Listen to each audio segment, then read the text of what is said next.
পাবনার সদরের মালবাহী ট্রাকের চাপায় বিদ্যালয়ের 2 জন ছাত্রছাত্রী ও ভ্যান চালক সহ 3 জন নিহত হয়েছেন। এ ঘটনায় আরো 2 জন গুরুতর আহত হয়েছেন।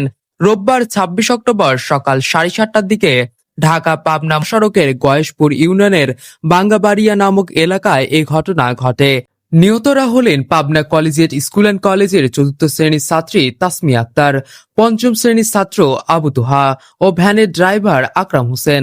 জানা গেছে, পাবনা জালালপুর এলাকার ক্যাডেট কলেজিয়েট স্কুল অ্যান্ড কলেজের ভ্যান গাড়িতে করে যাওয়ার পথে ঢাকা থেকে পাবনাগামী একটি মালবাহী ট্রাকের চাপায় ঘটনাস্থলে ভ্যানের ড্রাইভার সহ 3 জন স্কুল শিক্ষার্থী নিহত হয়। এ সময় গুরুতর আহত হয়েছে আরো 2 জন পথচারী। স্থানীয়রা মাধবপুর হাইওয়ে থানা পুলিশে খবর দিলে পুলিশ ঘটনাস্থলে এসে মরদেহ উদ্ধার করে। ট্রাকটি জব্দ করা হয়েছে। মহাসড়কে যান চলাচল বন্ধ রয়েছে।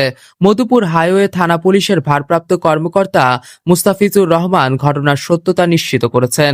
তিনি বলেন, ভ্যানের ড্রাইভার সহ 3 জন নিহত ও 2 জন চায়ের দোকানে থাকা ব্যক্তি আহত হয়েছে।